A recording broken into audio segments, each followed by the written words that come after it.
Hi, everyone, and welcome back to another episode of the VC Corner. Those of you joining us again, welcome back. Those of you joining us for the first time, the VC Corner is a series of episodes designed to delve into the often unseen world of venture capital, private equity, and angel investments. Today, I have the pleasure of being joined by Kendrick. Kendrick is actually joining us all the way from the US in the West Coast. He's an entrepreneur, an investor, and an advisor. So, Kendrick, if you'd like to introduce yourself to our viewers, that'd be amazing. Of course. And thank you for having me on the podcast. So my name is Kendrick Geluz Kho. As you mentioned, I am in San Francisco right now, so we're recording this at 12:36 a.m. my time, but that's all right. I'm a night owl. And so I have been in the VC industry as an investor for the last 8 years, and that started at a place called Hone Capital, about 300 million under management, for rounding and so on. That was early and late stage and growth stage, just a little bit of everything. Then I moved to a 3 billion under management firm called Global Founders Capital, which is headed by the, I guess, infamous Oliver Samwer of Rocket Internet fame. And then now I have my own venture capital firm. I'm co-founder and general partner of Sierra Madre, and we focus on this thesis that revolves around the idea that there is infinite demand and finite supply in the world, and that's the core tension for a lot of things. Many entrepreneurs and investors, they think you can sort of tackle just the demand side, and with the definition of infinite, it's sort of a fool's errand or a folly to think you can. It's of course important, but you're not going to get all the way there. So we really focus on the supply side and technologies that impact that supply side, whether that's more productivity, step function changes in capabilities, or unlocking new markets. And then before this whole VC career, I was in data science, I was an entrepreneur, and oddly enough, I was in civil engineering as my original technical expertise out of undergraduate. So that's a little bit about me. That's awesome. And I think you mentioned just now, obviously, you came from a data science background and then into venture capital. I mean, that's not a transition that you see quite a lot of people kind of make. How did that kind of happen for you? What was that kind of stepping point that made you kind of step into venture capital? And was it really like a smooth transition, or was it like kind of hiccups along the road that you learned your way through venture capital? Right. For me, the desire to enter venture capital was there since 2014, which was uh, the conclusion and the first year out of my undergraduate career. And it really sparked out of this idea that I had realized, this epiphany, that the problem with distribution of energy technologies is not actually technical, it's economic, right? Like we've been generating electricity for like 100 years.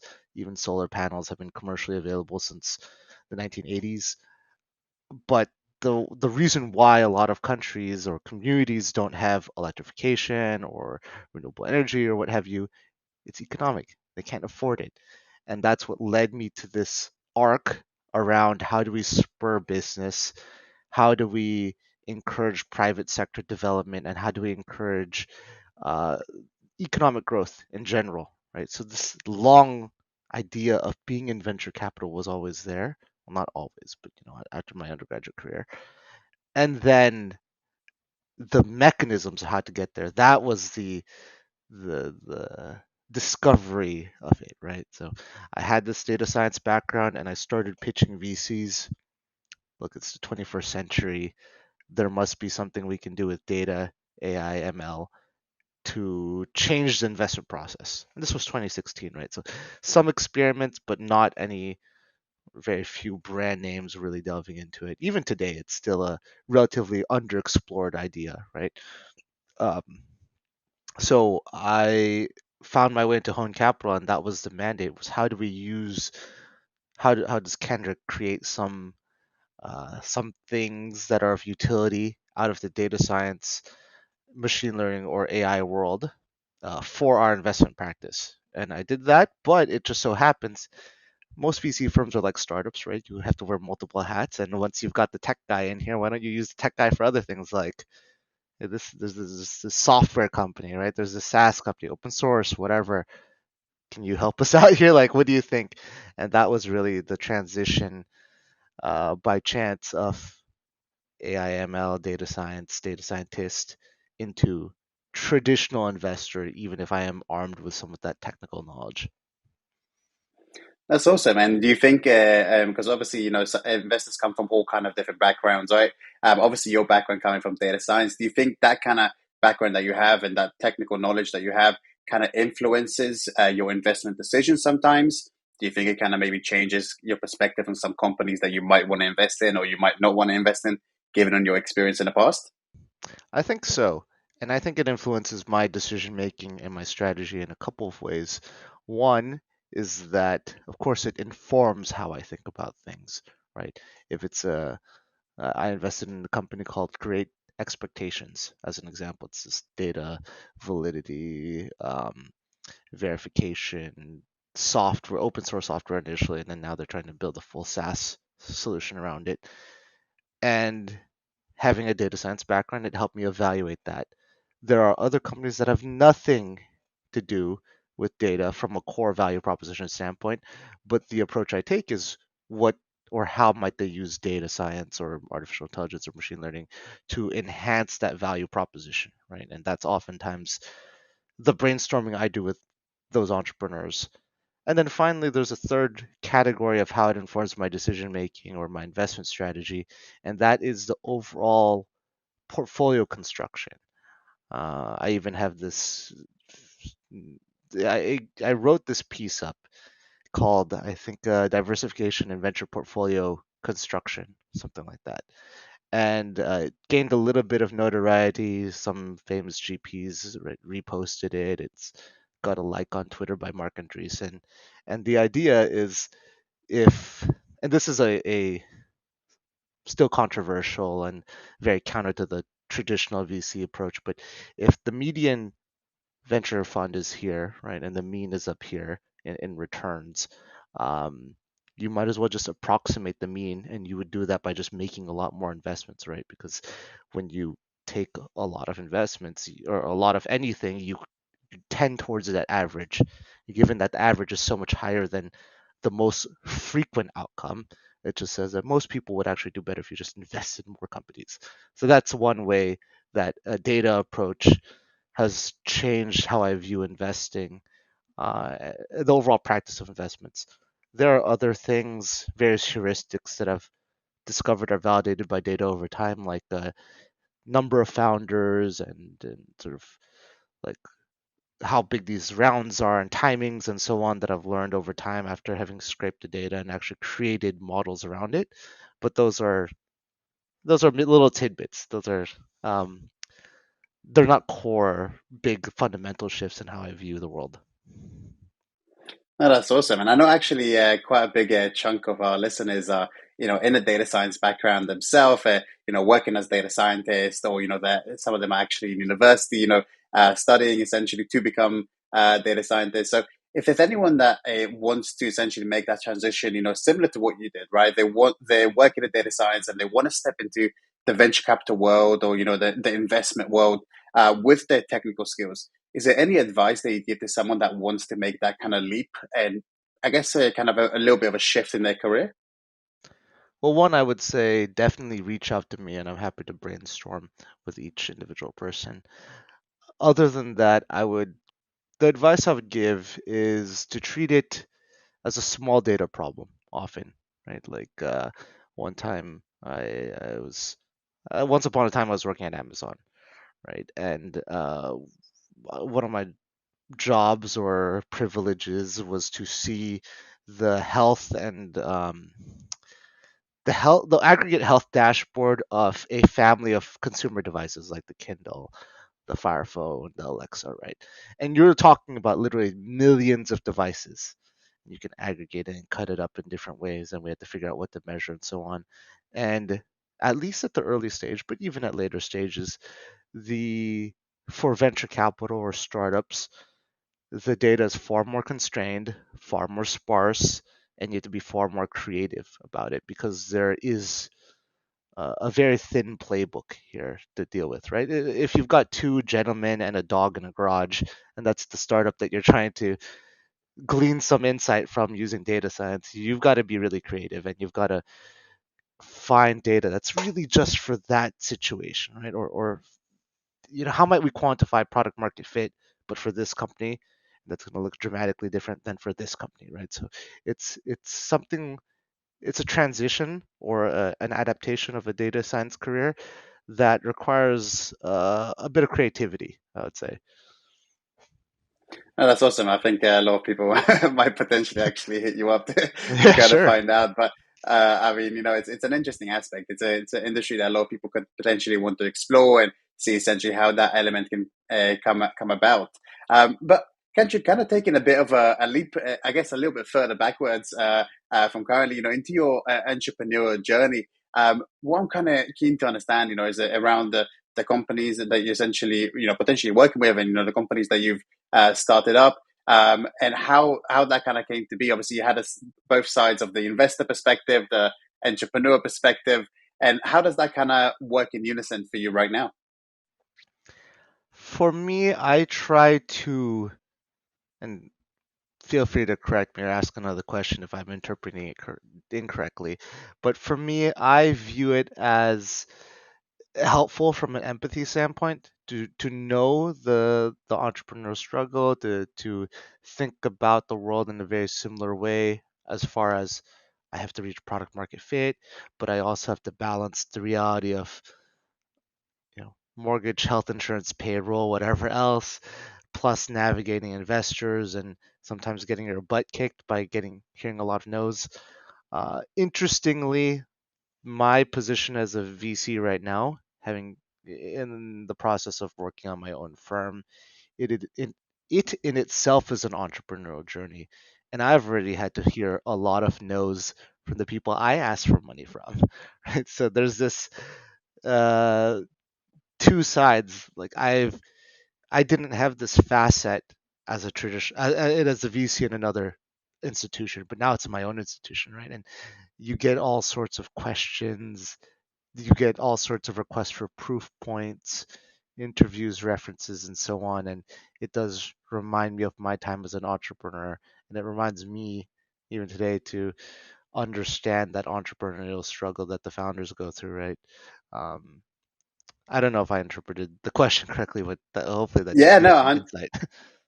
yeah, no, 100%. I mean, it's really cool to understand, that kind of perspective because sometimes, you see investors taking a bit more of a, I guess, quote unquote, traditional route, if you will, straight from university into, private equity or venture capital. So sometimes that lack of, understanding, being that entrepreneur in that kind of stage and knowing essentially the kind of struggles that you went through as an entrepreneur or going through simultaneously in that kind of respect. So, Kendrick, obviously keeping that in the back of your mind, when you're looking at startups now, what key indicators do you look for to determine, in terms of your kind of criteria, when a startup is investable in your eyes? What key elements do you look for, or what key things do you want to see from the founders or the startup itself? Right. And I should caveat this by saying it may not be investable for my firm or myself as an angel investor at that particular time, but it could very well have many other potential investors that it's a high degree of fit for.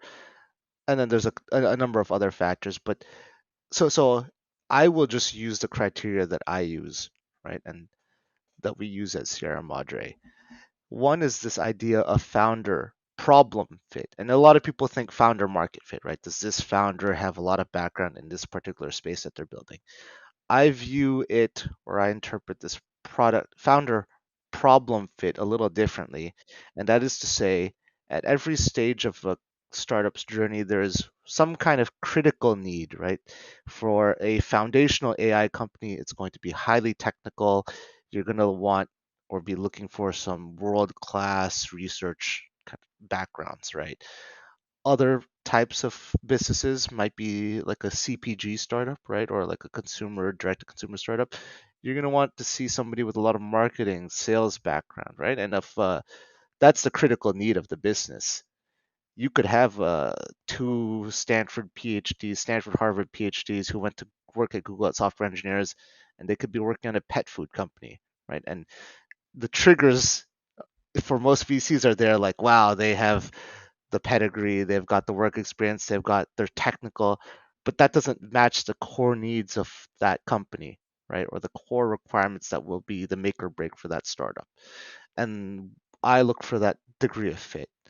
Another thing I look for is, having just spent the last 30 seconds talk about not founder market fit, there is this degree of what is the depth of thinking and evaluation that a set of founders have done on their market. And they don't have to come from that market, right? But to understand competitive dynamic, right? To understand what kind of buyer persona there is, to even be able to back into the numbers of, let's just say, $100 million business, right? $100 million revenue business.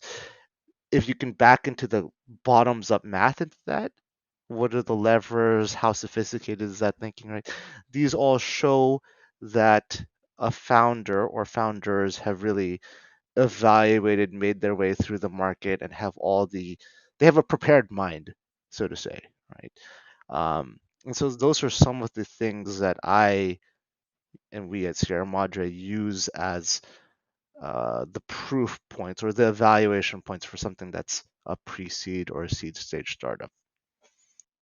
No, that's awesome. And obviously, you're not only an investor, right? You're also an advisor to these startups. So you're helping kind of guide them along their journey. But I'm guessing you also see quite a lot of like, first time founders, throughout your career that potentially, you always makes mistakes, right? You never learn unless you make a mistake. But I'm guessing you kind of see some general mistakes that first time founders make. What are the most like common mistakes that you see founders make that you try to obviously maybe advise them to avoid or help them kind of navigate, the labyrinth of founding your own company? Right. I think one of the key mistakes, at least if you're building a tech startup and going out to VCs, is not speaking or using the right language, right? And that's it's an unfortunate reality. It should be more merit based, right? But it just goes to show, do these founders know how to look the part? Do they know how to the right mentality with which a tech startup that is venture backed should have with regards to growth, capital efficiency, right? All of these things. Are they aware? Are they clued in, right? And I think that's one mistake is they don't accurately or they don't preemptively dress themselves the right way, right? To the best of their ability. And that's really optimizing for fundraising, sales, recruiting, right? Like not really the heart of building an execution, but I think that is a critical mistake. I think another one is um, I'm trying to think of the right way to phrase it, but there's this mismatch of pace, and this is not a one size fits all, but a lot of the notable learning points that I've had over the venture capital investing career have been you invest in these really experienced VPs of engineering, product, so on, from high caliber tech companies, just as an example. And they do not move at the same pace that you would expect a startup to be at, right? They don't deliver, they don't iterate, they believe that the user wants this one package, right? And they build this one package and then they release it and they release it on their own time and then they don't really get feedback until that thing is out there. Um, it's the idea of this like waterfall deployment versus something that's a little bit more iterative where you create an MVP, you build on top of it. And it is a pitfall that a lot of experienced professionals who become founders fall into. So I think that's one major lesson of really you should over index on getting something out in customers' hands, learnings from that, and so on. And then maybe the final thing, because threes are very nice, but the final quick lesson for me is that um, you want uh, the lesson is that I think people should have a better idea of what their eventual economics, unit economics, gross margin, so on and so forth, would and should be or could be down the road.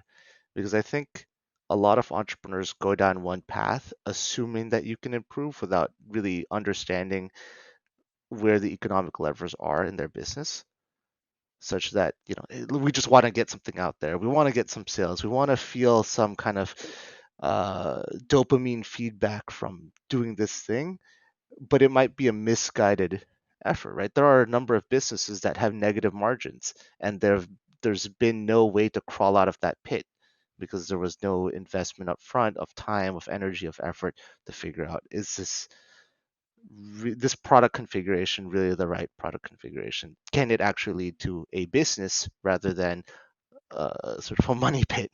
I don't want to criticize it too much, but just to say that what is that line of sight and how do we get there to a healthy business behind the startup?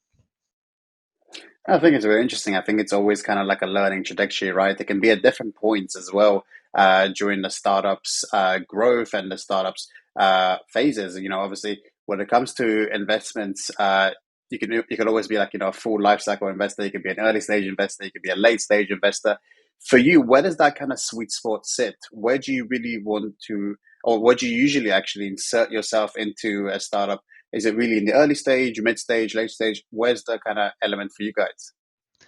For us at Sierra Madre, and then for myself as an investor, for Sierra Madre, really early to growth stage, and it's a matter of experience, like what we have experience in, a matter of practicality, which is we aren't a $1 trillion institution or 100 or even a single $1 billion institution, so it's harder to participate in the larger later companies. But even as a person, when I was at a place like Global Founders Capital, or when I had a more flexible remit backed by the capital at another institution, I prefer to be at the early stages. And to some people, to an asset manager at Bridgewater, early stage is like a Series CD. So I know we have to qualify that a bit, but early stage is pre-seed, seed, Series A to me, and that's usually where I like to work. Those are the founders I like to work with the most. One is that uh, there's you feel a little bit more needed. I don't know if that's the right way to phrase it, but there's a little bit more impact, there's a little bit more emotionality in it, right? And I think the other part of that is there is a the practical entrepreneurial business building nature of it is that you as an investor fight with other investors, right? And the more well known a startup is, the more fighting you have to do, which is not a bad thing, but it is easier. We used to say, as an example, that the most insecure a founder will be is when they're raising their first check. So that's like the time, right? That's the time you have a chance. I have a chance. Um, so I don't know. That's just a random anecdote. No, that's awesome. I mean, obviously, when it comes to the life cycle of a startup, I think there's obviously different stages. Like you mentioned, in the earlier stages, that's where you can have, obviously, as an advisor, some of the most impact into a startup, kind of defining their growth, defining where they'll be. Because in the later stages, there might be, like you mentioned, some pitfalls that are extremely hard to climb out of, and kind of avoiding them in the early stages is pretty much the route I'm guessing most obviously investors try to take. So, Kendrick, I guess I'm curious. When do you find an investable candidate? Essentially a startup that you want to invest in, you want to back. What's your due diligence process usually look like? What do you look for? What key flags you make sure are aligned in terms of making sure that you've done your research about a company and it's a 100% investable company for you? Right. I'm going to, I'm sure other guests have answered it in all their various ways. I'll give one philosophy, then I'll give a couple of pointers underneath. So the philosophy that I have is that there's a this idea of boiling the ocean is glorified often, right? You hear of these like 40-page investment memos, and we've gone through what we believe is everything, right? For like a pre-seed startup or a seed startup. And I think I'll actually give an anecdote. Again, I've had two situations where you've done people have done all the work, right? And we did all the work. We looked at all these things you can think of, maybe not to the same extent as the 40-page investment memo or hiring Bain, like the consultants to go look at it. But we did a lot of investigative work, right? And then in these two situations, the founders became sick, right, with a major disease. In one case, cancer. In another case, something as severe, right? And so you can boil the ocean and you can't control for certain things, right? And these are the most extreme examples, but you could have COVID, right? And then some business model is completely wiped out.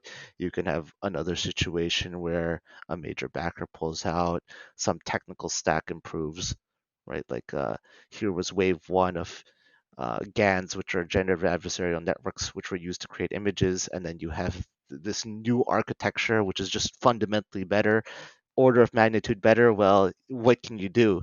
Some order of magnitude better technology came out, right?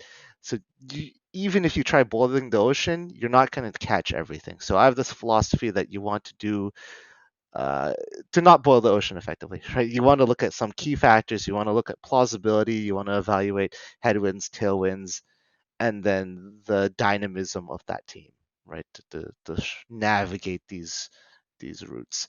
Um, Okay, so that's philosophy on diligence overall.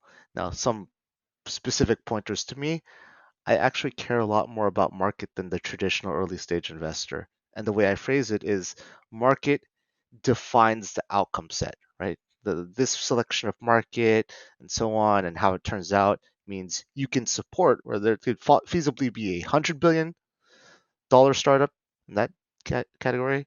There could be a 10, there could be a 1, there could just be maybe the biggest thing that could show up in that category is 100 million, right? And then everything else determines the position on that outcome set. So, when investors don't pay any attention or completely discount a market, I get a little, I just choose to operate in a different way, right? So that's one. Um, Philosophy number two is, and I alluded to this previously, I'd like to see the math to support a venture style outcome.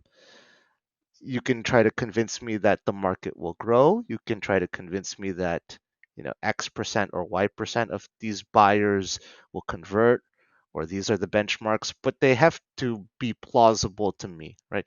So can it be $100 million revenue business with the implication that there's a 10x revenue multiple later?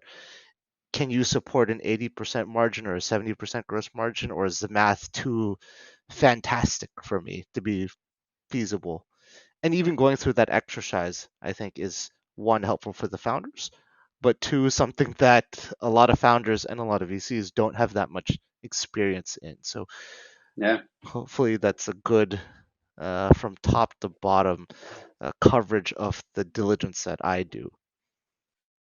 That thing's really interesting. I think every investor has its own have their own unique way of vetting and making sure that the startups they invest in are suitable candidates, right? Because you can have a really interesting idea, but then you want to see everything that goes on behind the scenes to make sure it is going to be an investment that could potentially have return on, and kind of going from that point.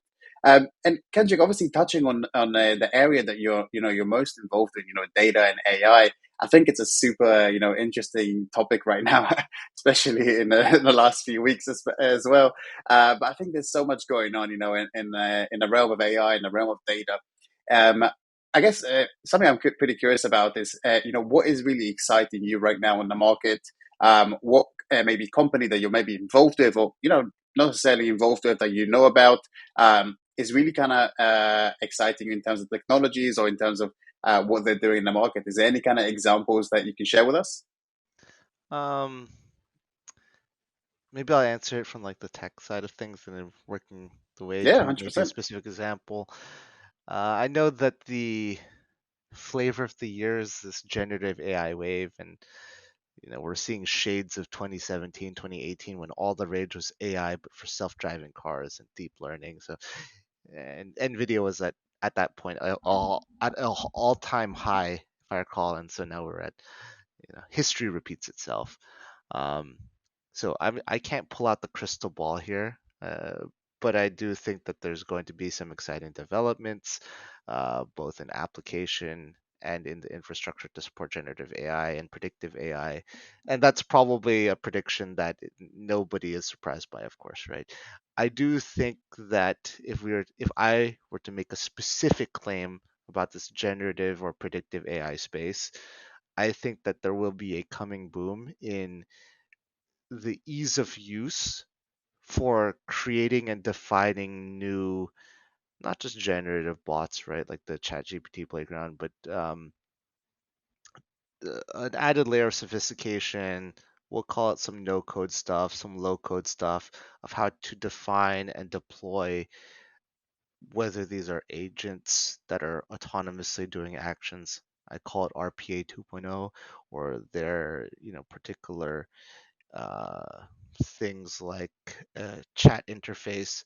But I think that there's going to be a boom here because I believe that is the opportunity. There is this vast business process outsourcing industry, which are humans today in all of these emerging markets. And I feel like there's this upskilling that can happen and a whole tool stack layer that can support that, right? Um, One example is a company I invested in. So there's my hook to the company. It's called Wordware, and it's this it's the ability to, in a no code low code esque way, define particular steps that you would want, let's just say ChatGPT to work on, and then the input flows into another step and then another step, and it might be able to ingest other information from outside, and you could then create something that writes a book for you, right? Because writing a book is not going to ChatGPT and saying write me a book. It is define an outline, how many chapters, 15 chapters, what genre, all of these things. And then once you've got the outline, you pick from the outline, you iterate on the outline, and then you say, this outline, I want you to expand into these chapters in this way, right? And so it's a multi-step process. Yeah, and so there's how do you define this bigger workflow, right? And that's really that potential, I think, is this workflow-esque. How do we create it and define it? Simultaneously, I have a lot of faith and belief that agentic AI will continue to take off and hopefully create a new wave of productivity gains. I also think that there is, within the next 5 to 10 years, uh, the idea that one day AI has to link back to the real world. So, robotic controls, predictive iteration, simulative iteration, what have you, into electrical engineering design, civil engineering design, mechanical engineering design, energy stuff. And so there's this whole like industrial manufacturing productive sector that I think is still under revolutionized for the sake of making the industrial revolution pun. And so there's efforts today, but I think that it's still very much in the first like 10 minutes of the soccer match, right? We're not getting to overtime, extra time yet. I think it's really interesting. I think there's a lot of stuff that's going on in the market right now that you're seeing this the slow, gradual kind of increase in utilization, within AI. And I think there's a lot of companies, you see almost every single company now kind of branding themselves, we're an AI company, right? Some obviously, they have a quite good utilization. Some obviously try to jump, I guess, a little bit on the hype of AI. I guess in terms of yourself, what key criteria do you really look for or I guess flags from a company to really be like, okay, this is really an AI company. It's not just a company that maybe utilizes AI in some bit of their product or, in some element and try to brand themselves as an AI company. How do you make that distinction? There's two remarks I'll say. One is that I have, if you come here to the Bay Area and you land in Oakland International, as you drive out, there's a billboard on the side of a hangar, and it's like, I think it's for dial pad, but it's like AI dialer, AI this, AI that, and it has this checklist where they just put AI in front of each one of their features, and I kind of laugh at that, but I think it is indicative where to the extent that customers, whether those are end consumers or professionals or the executives at companies, they're looking for something that says AI, right? And you almost have a business almost has a moral obligation to market themselves in such a way that resonates the best with their customers. So if the way you do that is by calling yourself an AI company and putting on AI features, then like so be it. And if I as an investor benefit from that because this business takes off via competitors, I am very supportive of that.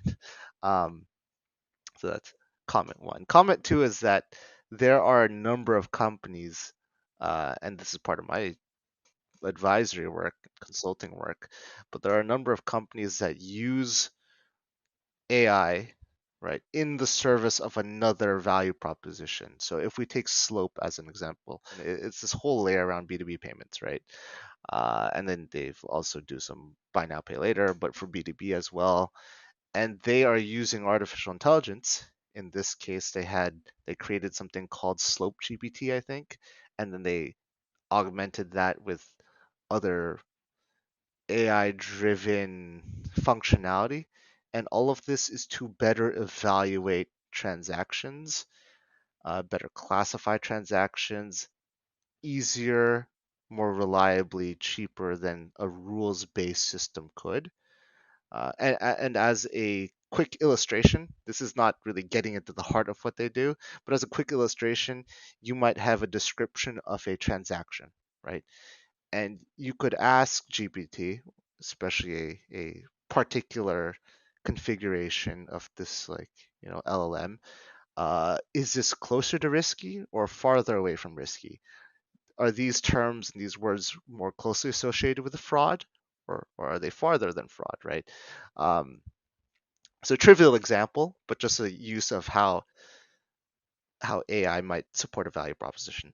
But to get to the heart of your question, for me, an AI company is something a company that really has is doing some what's the right way to phrase it, but it is a company that is their sole product is the artificial intelligence, right? Or it has some AI at its core. And that's not really a satisfactory answer to me, but I think it illustrates how difficult it is to separate, right? Like, oh, you marketed it as AI, or you're using AI for some portion of it, or you're using AI, but somebody else's AI for what you're really building, and you created the wrapper around it. So it's a very challenging thing to really define and nail down.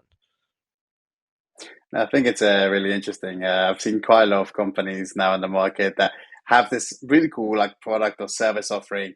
But when you kind of dig down into it, you see it's basically linked to a bunch of other services, and they kind of gift wrapped a little service that combines it and made into a product. So obviously, those kind of companies, I think they have obviously a great market fit and some potential.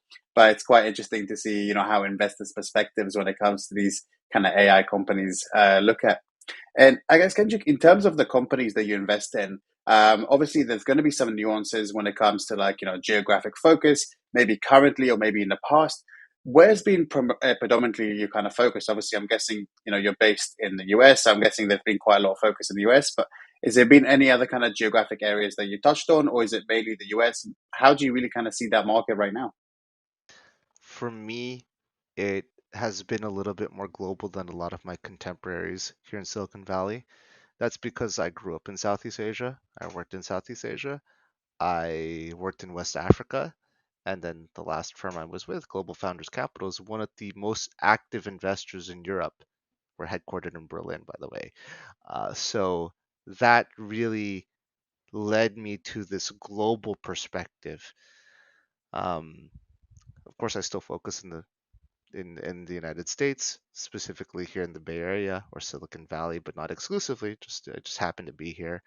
But it has led me to be a bit more open-minded, and it has led to this added layer of seeing geography as particularly relevant in the diligence, right? And in what you build. So there's this idea, the rocket internet has been done this very well, but the idea of geographic arbitrage, right? And that's still as relevant today as it was before. Now, there are facets and adjustments that we have to make without blindly saying you can take one business model and one product from the United States or from China or wherever and apply it elsewhere wholesale, right? Um, but for me at Sierra Madre, we're open to innovation all around the world, right? We invest heavily in the United States, of course. We support the industrial sort of, we call it industrial evolution, but we support that largely in the United States, but are open to it elsewhere. Sometimes it just so happens that the density of founders who build in the spaces we're really interested in, it just more frequently happens in the United States um, for us.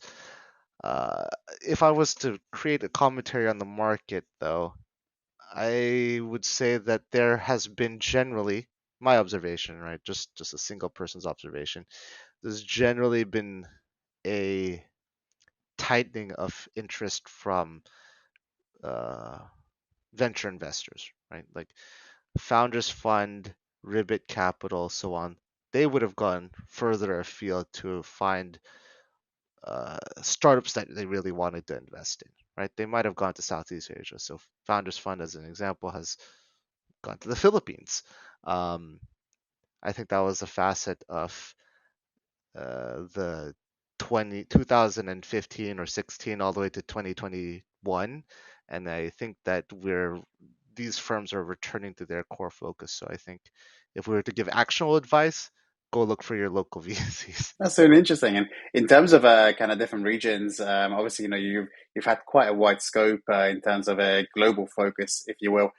Is there any kind of emerging trends that you see? Any kind of regions that might have been a lot quieter in terms of like startups and that kind of boom, essentially, of entrepreneurs that you've seen kind of change over the last couple of years?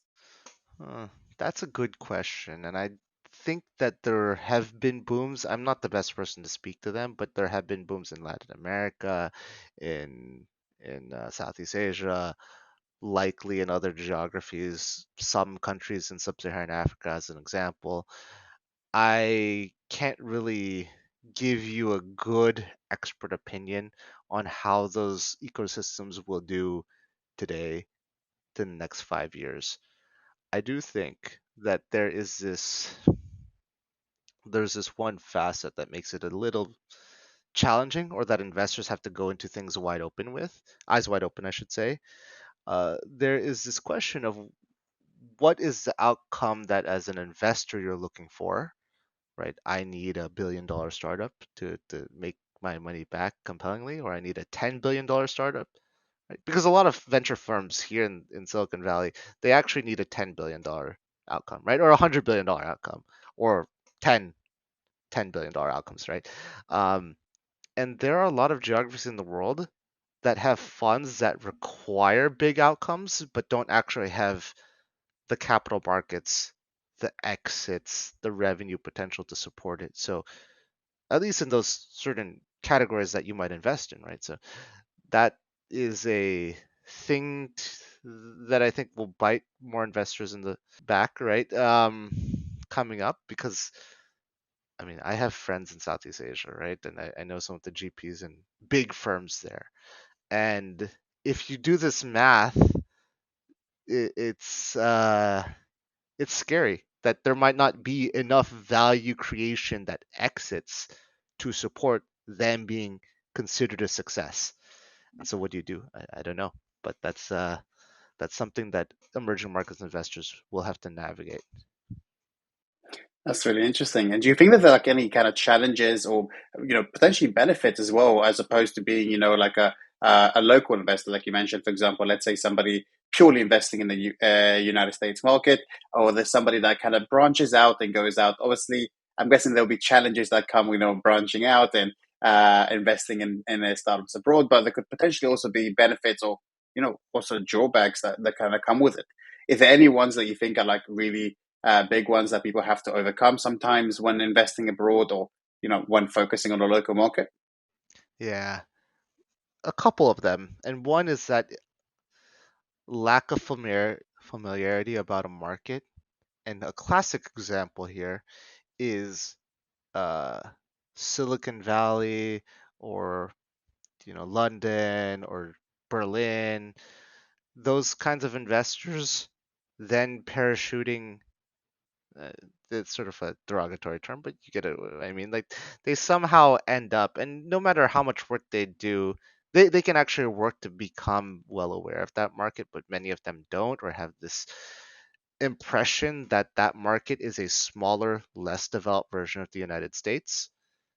China does this as well. You'll see a lot of Chinese firms that have popped up around the world, right? Chinese backed firms, Japanese backed firms, Korean backed firms. They somehow pop up in regions that are not their core region. And they think that the world operates like them, but minus 10, 20, 30 years. The problem with, let's just say, Southeast Asia is that uh, behaviors are different, right? the the appetite for software for like B2B software is not there, especially to pay a monthly fee, right? Like a SaaS fee. That's something that is not in the consumer behavior, that customer behavior of a business.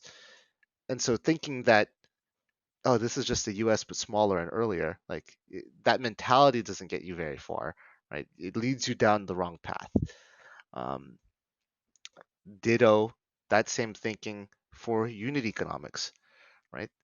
As another example, pulling from Southeast Asia, there are countries where what would have been a decent margin business in the United States is a near zero or negative margin business in that country because of regulatory capture, because of economic inertia, because of all these things, right? So to say, oh, I know this playbook and I know this diligence book, I know this business model, so it must work over there. That's a bit of folly. And then, of course, there's all the other treachery of saying, you're not a local, you don't know that this person's like this or this institution's doesn't behave very well, what have you. That being said, there can be some benefits. Um, there is a halo effect often if you're coming from London, right, or from New York, and you show up in Nairobi or in Singapore, right? And so it can work both ways, but I tend to think that it has a lot of traps, a lot of potential pitfalls. No, definitely. I think we see that both on the investor side, right, and also on a company side, right, on the founder and entrepreneur side, right, because you see a lot of companies that are monsters in their own market, right. They're dominating their own field. For example, let's say in the US or in the UK or in Germany, for example. But then when they try to step with the same business model into another region, they miserably fail. Like some of these are massive companies that might generate over 100 million in revenue, and they obviously they dominate their own market, but when they try to take the exact same business model into a different region, that's when things become a little bit shaky, because obviously each region and each kind of area in the world will operate slightly differently, and these companies need to obviously make the adjustments alike. So I think it's a really interesting element.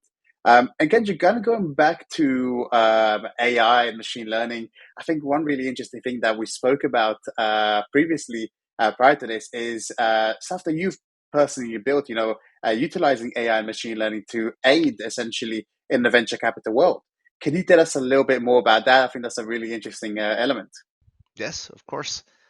A lot of what I'll talk to you about is from Hone Capital, and Hone Capital's defunct, so it's you're not going to find too much on the internet about them. But a lot of what I built, and this reflects this philosophical question, right? Do you replace the investor or do you support the investor? Do you replace human capital or do you augment it, right? And our philosophy at Hone was really to capture the investment process and enhance it in ways that a person is not equipped to do. So, not replacing the human. And that philosophy was born out of a couple of motivations. One, I like having a job, but um, on top of that, the idea that this is an art, especially early stage investing, but even late stage investing, right? It's an art, not necessarily a science. So it is extremely difficult, if not impossible, to wrap every factor into a model.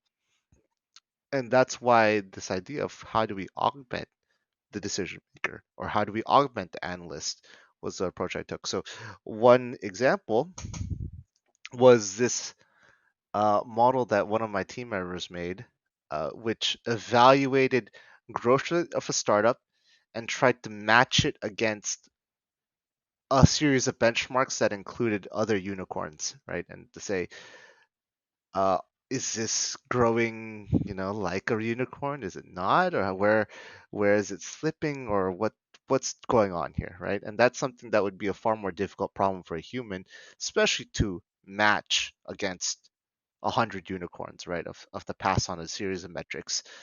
Where the human comes in is to say, wait, you made this machine made that comparison.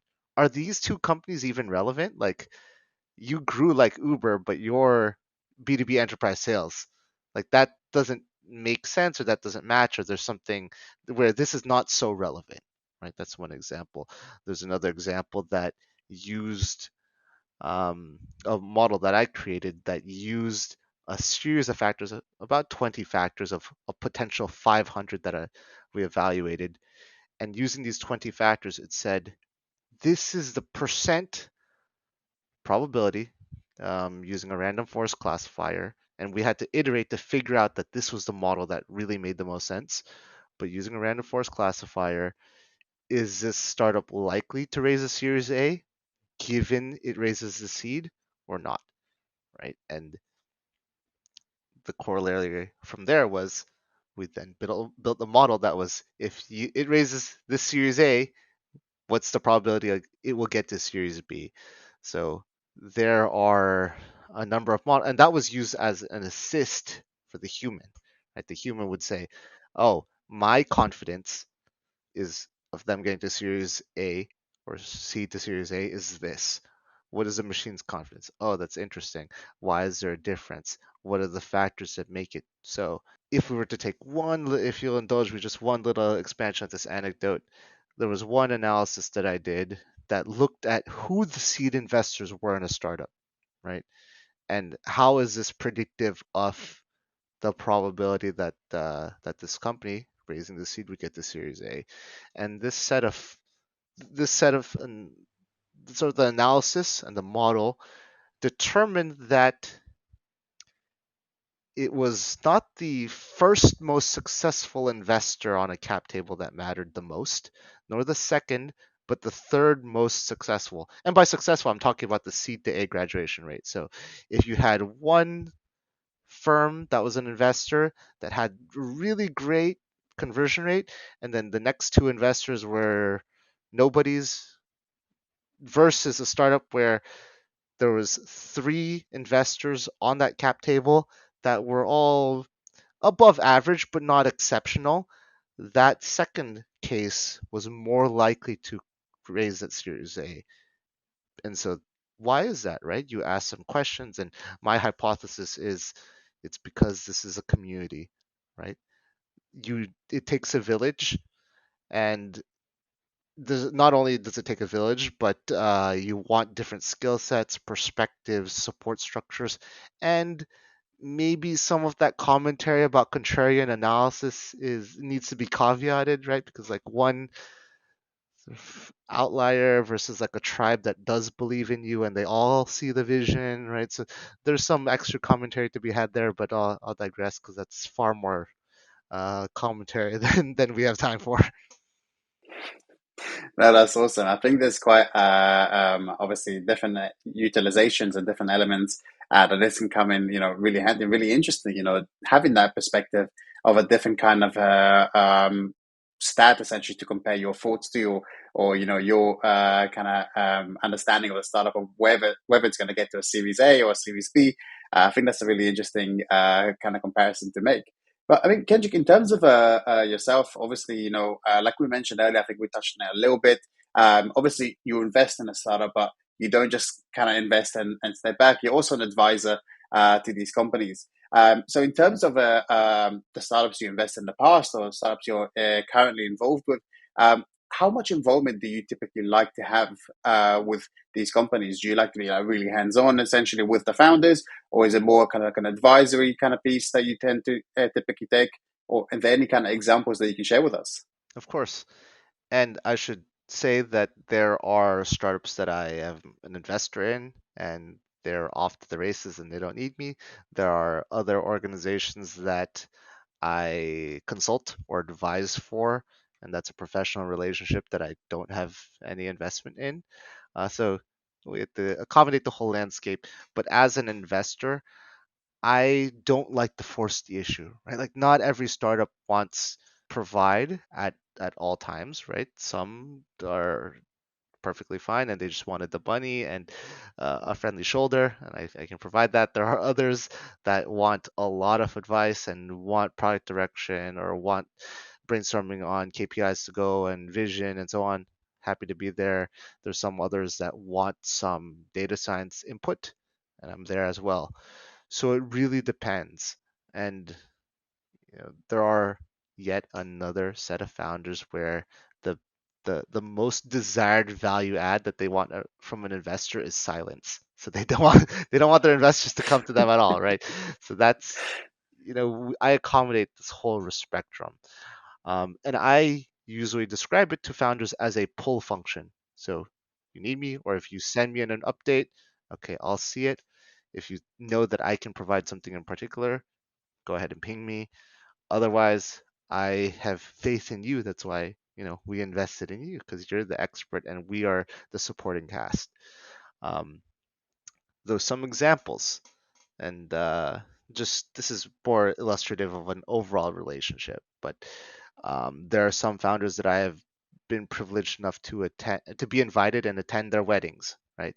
There are other founders where they've called me into a room over time, multiple times, right? And they'll tell me, Kendrick, we have problems with our other investors. Like, how do we navigate this? Right? Can you sit down with us? What should we actually say? Can you proofread this email? There are other founders who have said we are going through a founder breakup. Can you help? Can you represent us? Or like, how do we clean up this presence on our cap table? What other things do we do? Can you read through these contracts? And so the gamut really is it's broad. Um, one more occasion, there was this company. Uh, this is a trivial example, but they asked for a number of data science projects, straight on projects, and I was able to provide that to complete those projects for them. Things like evaluation of like what is the data science model that you would create to optimize revenue mix. Right, I said I can kind of pseudocode it and then put it on a Python script, and you probably want to upgrade this in the future and so on. But here's like the start of it, and this is the future direction that I would do. Right. So those are a smattering of examples without diving too much into the details or exposing the names of any single one. No, that's really interesting. Obviously, that you have kind of from A to Z kind of approach. Some founders, you fully essentially ride with them throughout the whole process. Some essentially, maybe it's not their first rodeo, I'm guessing, and they essentially they know maybe a bit more about what they're doing, and they just need an investor on board to kind of have that trajectory. But look, Kendrick, I guess something I'm really curious about, and I love to ask this question to a lot of people. In terms of your career so far, right, from beginning at the in a data space to obviously now in the venture capital space, what would you say is the biggest lesson that you've learned throughout your career that maybe shaped the way you think about your approach to investments or your approach to general companies that you work with, maybe from the entrepreneurial side or the venture capital side or the data side, anything across the board? What would you say is like the biggest lesson that impacted you? Oh, that's a difficult question, especially to classify it as the biggest lesson. I'm trying to think, and I Or we feel could like say I've a big lesson. right, and I think I've dropped bits and pieces along the way, right? Evaluation of Yeah. market, not boiling the ocean, investing in more companies rather than fewer companies because the math supports it. Um, I think for me, this is a big lesson for my investing, but also my personal life and evaluating people and so on. But uh, I invested in this company called Deal. Alex and Shore are friends of mine. I've known Alex for since 2013, I think. And they have something called deal speed, and it's this.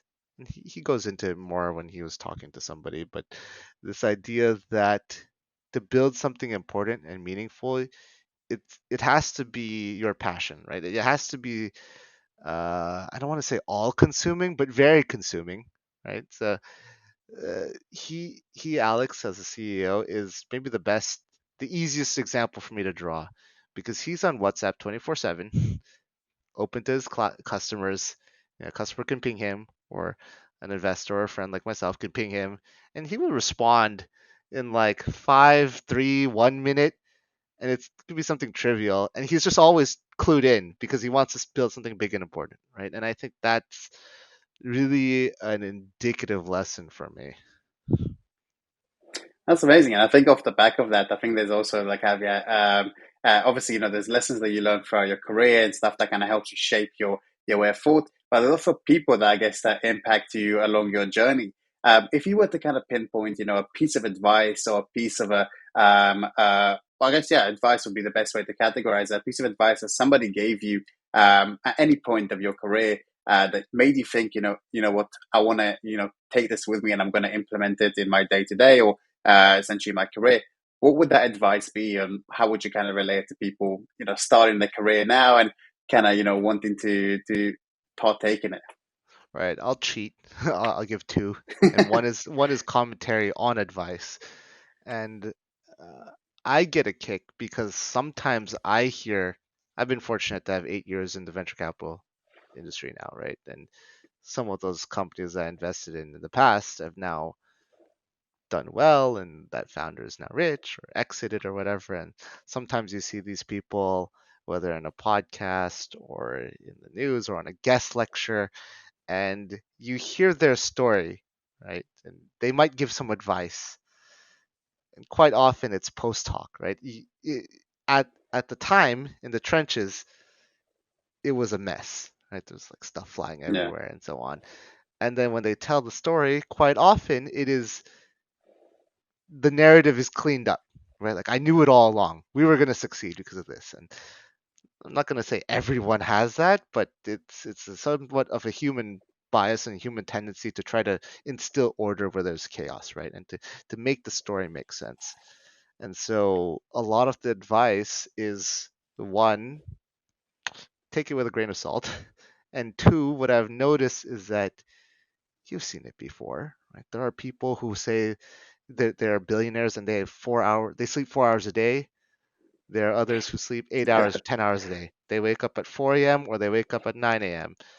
And so I say treat advice as something in the toolbox, not as gospel. You don't just like, if I do this, I'm going to be like that guy. yeah, of Like course. you pull this wrench out and you try it and maybe it works for you or not. And that's not a problem if you can't wake up at 4 a.m. and it doesn't work for you, right? So that's a one. But two, here's my other piece of advice.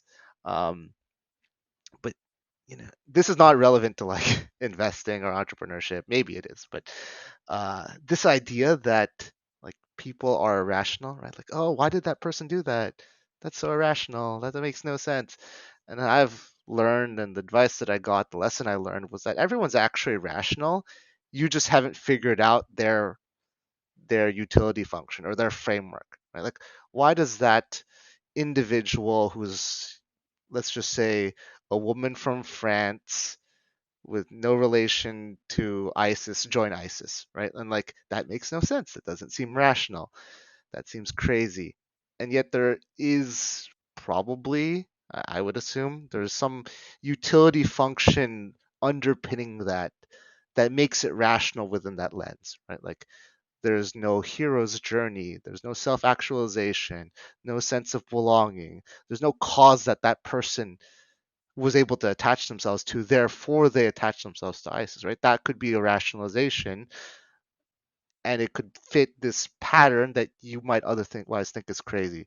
And so that's a tool that I have brought to negotiations. That's a tool I've brought to interpersonal relationships. It's a tool that I've found helped me make sense of the world. But I think if we were to keep it most actionable, it's that like negotiation, business, partnership kind of thing where like you might think that the tug of war is around a dollar amount of money, just as an example. But maybe the tug of war is I want to spend more time with the kids. I want to have this family, right? I want to be able to work from home. And that's how, you know, everyone really does act rationally. You just have to figure out what that what that inside of them looks like. That's really interesting. I've not. This is the first time I actually heard analogy. And I said, "What do you think about it?" In retrospect, it actually makes a lot of sense. Kind of putting yourself into understanding, why other people think the way they think, and I guess the rationality behind those kind of four elements. And I guess that just kind of bouncing off that very last point that you just mentioned, that kind of tug of war element. In terms of yourself, I think you mentioned, do you want to spend more time with your family? Do you want to do this and do you want to do that element? In terms of your kind of career, right now, obviously venture capital and essentially running your own gig can be seen as extremely time consuming quite a lot of the time. What do you really like to kind of implement into, I guess, your life and into your day to day to make sure you have that kind of balance between work and life and have making sure it's kind of a healthy element for you going forward? Right. It's a cliche, but I really try to find enjoyment in the things that I do. Cliche, right? But Yeah, 100%. to find it intellectually stimulating, to evaluate companies and talk to entrepreneurs that are intellectually stimulating because I have some kind of affinity for that. So for myself, it could be machine learning, artificial intelligence, it could be deep tech, aerospace, energy. For somebody else, again, I'm not faulting them, right? Like I don't have any place in this conversation, but they could live in a house of D2C entrepreneurs and their focus is guerrilla marketing and they get so much joy, so much dopamine, so much thrill of the chase and so on of getting those people on the wait list or converting them and so on. So I think for me a lot of that work life balance is if you really I should have really like drawn a full picture, right? But the idea that if you are fully committed to your craft, you're like Alex at Deal who says you really have to be all obsessed with this desire to build something big and important. If that's you, the way you balance this is ironically by not balancing it. It's by choosing the things that you actually want to do or care about. That's not a one size fits all, right? There are other people who are far more happier than me enjoying life with x amount of hours 30, 40, 50 at their corporate job, right? And they're doing their thing and they're probably happier than me, but that's the way I am able to manage my own work life balance. No, I think doing something that you're passionate about, something that, I guess makes your brain tick. That's pretty much everybody's kind of goal. Me personally as well. If something kind of engages me, then I'm enjoying my time. It's kind of ingrained into my day to day life, and kind of go from that point. But look, Kendrick, I think the points that we discussed, and I think the insights that you brought in as well, I think they're super interesting. I really thank you for joining me, on this podcast. Obviously, everybody can find Kendrick's LinkedIn and my LinkedIn down below. And I really thank you for joining us today. Of course, thank you so much for having me. Cheers.